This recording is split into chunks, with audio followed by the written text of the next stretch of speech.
kuri studio kwa dukikana mwese murereye abari muri Amerika abari muri Asia abari muri Buraya abari muri Afrika twabwije mwese nkuko mutubona umazina nje nitwa Nibizi Faida hama nkuko mutubona ngaha tugiye gufata akatutu gufata akanyobwa ahantu Yesu nabadagira. Tarsis Hope Ministry TV no muryango washinzwe ugamije gufasha abakene imfubyi n'abapfakazi batagira kirengera abana baba mwibarabara abasangwa butaka abarwariye mu bitaro ndetse n'imfungwa. Nawe nimba hari umusanzu wifuza gutanga duhamagare cyangwa twandikire kuri izo nimero ziri kuri screen.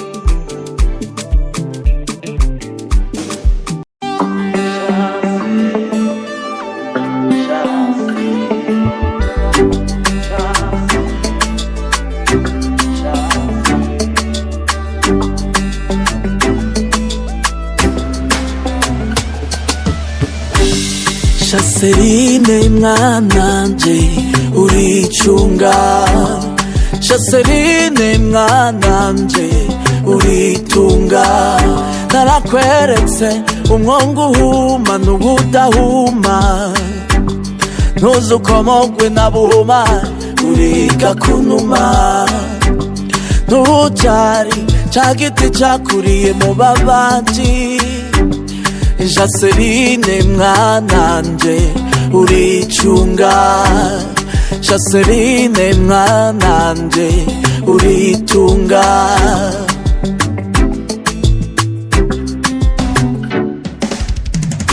Akwiye sin'impamo turi ingenzi bizimana kuko nta muhinga wayo Kuguhisha kwa kwanga nubicikandura bigira ibanga Shaserine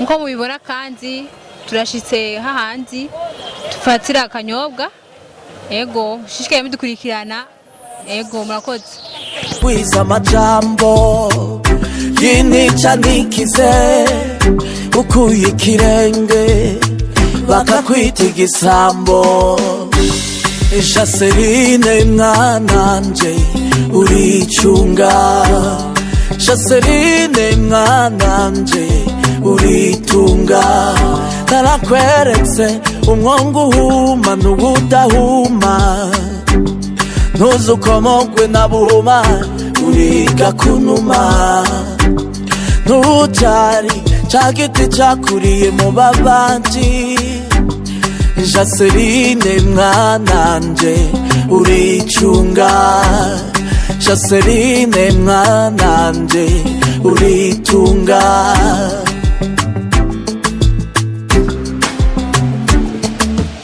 Uririnda inabi ntibase bavuge ngo ukoreshwa n'itabi Uririnda nka minani ntuzugende wandika umunani Ntuzubike inanirwa wita iciro ry'umugani muko Ntuzugwanira impuzu guciguci kandi wavutse uri bucibuci Uzugwiza abakunzi kurusha abasiga isi n'impamo turi ingenzi Shase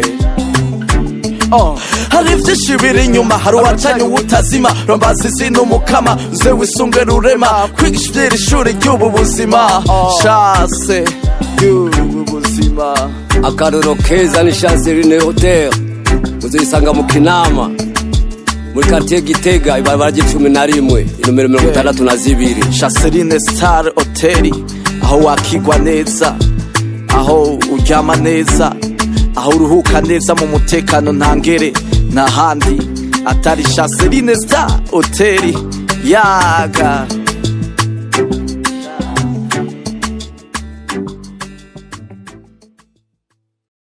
Wiza amajambo yinica nikize ukuye ikirenge bakakwita igisambo Shaserine mwananje uricunga Shaserine mwananje uritunga narakweretse umwongo uhuma n'ubudahuma ntuzukomogwe na buhuma uriga kunuma ntujari ca giti cakuriye mu babanji Jaseline mwananje uricunga, Jaseline mwananje uritunga.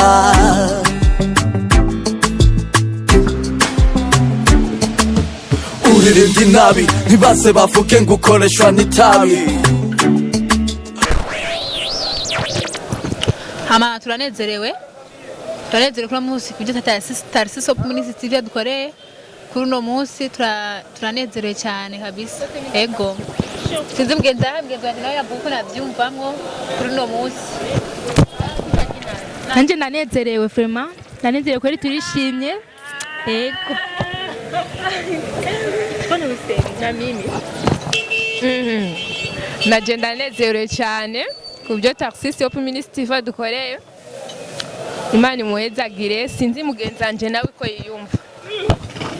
nanje ndanezerewe kubyo Tarsis yadukoreye, ndagewe cyane no musosi uraryoshe.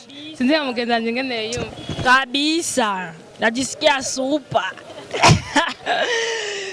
Nafurahi sana, ndio kile najisikia. Hama nanje ndanezerewe kunyere mubibona. Imana ibahezagire. aba nanje ndanezerewe cyane kungere mubibona kandi ibyo kurya biraryoshe. Uririnda nka Minani ntuzugende wandika umunani, ntuzubike inanirwa wititi. Tarsis Hope Ministry TV ni umuryango washinzwe ugamije gufasha abakene, imfubyi n'abapfakazi batagira kirengera, abana baba mwibarabara, abasangwa butaka, abarwariye mu bitaro ndetse n'imfungwa. Nawe nimba hari umusanzu wifuza gutanga, duhamagare cyangwa utwandikire kuri izo nimero ziri kuri screen.